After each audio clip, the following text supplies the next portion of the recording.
What we have for today is a collection of news, some of which are happening right now in live, patch 10.2.7, others are the ones coming in the War Within expansion. Let's start though with the biggest drama of the day, because in this expansion many players have gotten to quite enjoy this tiny little thing right here, the alchemical flavor pocket. Now you can equip 2 embellishments that actually do something for your character in combat, but once you are done with the first couple of crafts, usually many players were more than happy to slap this embellishment on one of their crafted items, so that they no longer had to worry about eating food after every single wipe in a raid, or getting annoyed that you die in Mythic Plus, you lose your food buff, and then you have to try to find some 10 seconds of AFK time to get that food buff back on you. Unfortunately, at the moment, as far as professions in the alpha of the War Within go, there is no alchemical flavor pocket for your everlasting food in the next expansion. There is somewhat of a compromise at the moment. Cooking now has a specific recipe called hearty meals, which can be combined with a series of ingredients, and the resulting food that you get to eat from these hearty meals does actually persist through death and also lasts for an hour.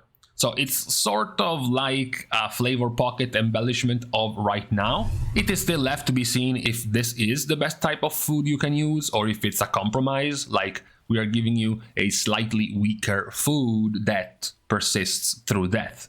Now, also talking about drama, this is perhaps a bit more on a positive light.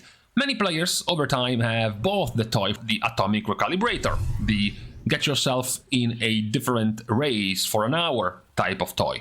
It is a very cool toy, but in Blizzard's fashion, it lasts for an hour, but it has a 12 hours cooldown, so yeah, in the raid, you can kind of, rotate players with Recalibrator to constantly have this up. However, Blizzard is going further in the War Within, at least, because with this new extra from enchanting, you will be able to have this magical mischief item that you can use on yourself. It does have not a 12-hour cooldown like the Recalibrator, but a 2 hours cooldown, and it still lasts for an hour, and it still persists through death. And what's even better is that unlike the Recalibrator, you can actually now go and hand-pick the race you want to transform into.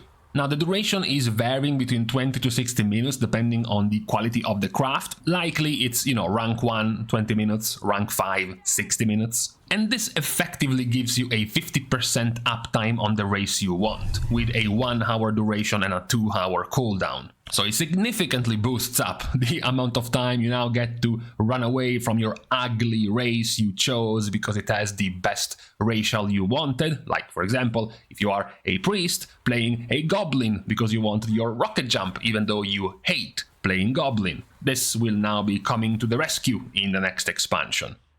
Now, going back though to the current expansion, there have been an addition of a few days ago which has been further fixed now, because in 10.2.7 Blizzard made the older BfA Raids soloable. They have been adjusting a few of the mechanics which were quite annoying in attempting to solo the raids like Battle of the Zaralor, Eternal Palace or Nyalota. Even the mini-raid, Crucible of Storms, has been fixed, like now Promises of Power no longer one-shots you by the end of the fight of the Restless Cabal. In Uldir, Mithrax have been made easier, as well as Power Matrix, the 2 orbs you need to put in. The consoles no longer, permanently root you after a while, so now it's very easy to just go and enable Gahun in Uldir. Same treatment given to BOD. Multiple things that would prevent you from completing the raid, like Rastakhan's mind control, has now been removed, as well as Jaina's freezing blood, the mechanic which required you to have another player close to you unless you wanted to get frozen. The council fight, the 2 targets in the Queen's Court of Eternal Palace, they no longer need to be 30 plus yards away to be able to be damaged, so now that's also soloable.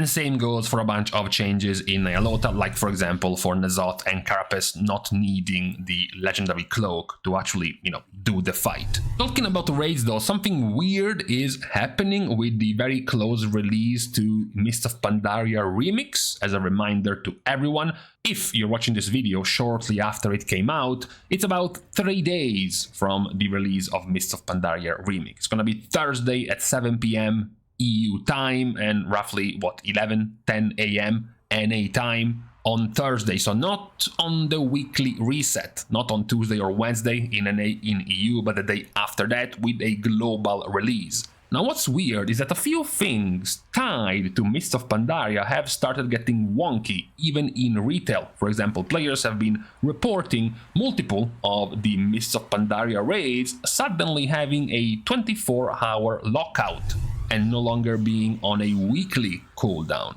Now, the raids in Remix Mist of Pandaria are more of a leveling experience, are more of a daily farm experience, more so than your typical end game max level challenge, and they are on a daily cooldown. But it seems like, at least for now, the daily cooldown also slipped over in retail as well. Players also pointed out things like the rep tokens and the rep you are gaining with Mist's factions being like 10 times as big now in retail. The rep tokens as well, giving tons more rep. Even world bosses like Ondasta for quite a few players are now on a daily cooldown in retail. So it is yet to see if this was just a mistake and only intended for WoW Remix, or actually if all of these discounts will go alongside WoW Remix in retail as well. Now, going back forward to the next expansion of the War Within, some of the left behind tier set appearances have been now completed in the alpha, at least I guess, the first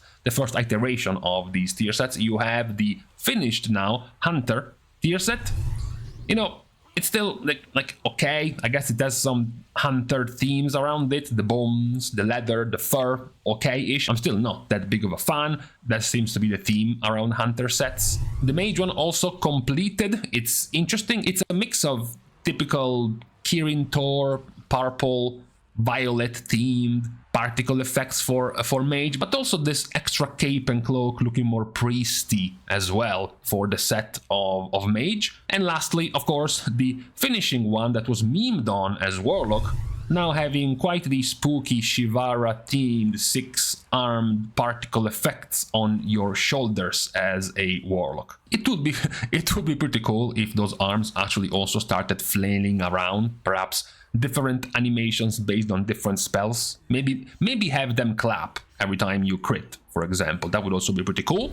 And lastly, the extra addition to the Delve system, the new minigame, comparable to things like scenarios from MoP or things like the Wither training scenario of Legion, even something like the Island Expeditions of BfA. Now there is the hard mode. The Zekvir Delve is essentially the final delve that you get access to once you have completed all of the other story mode delves. This one has the title reward if you complete the delve at its highest difficulty tier, which is the Ascension Breaker title for your character, but also there is an extra, which is specifically just for solo players. This is the achievement for doing essentially the same thing, defeating the Vault in its highest tier of difficulty, with the Void Airship as a reward for doing the solo delve achievement. And this is all that we had for today as far as the most recent bit of news related to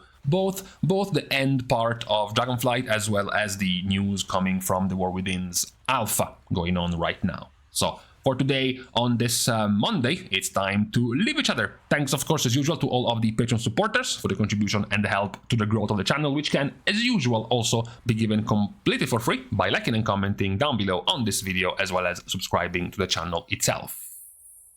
Now, with these things out of the way, thank you guys again for watching. See you guys tomorrow, and in the meantime, I don't like it when it starts to get cloudy but it's still somewhat warm. Either it's cloudy, threatening to rain so much that I can actually smell the water coming, or there are no clouds and it's hot. One of the two.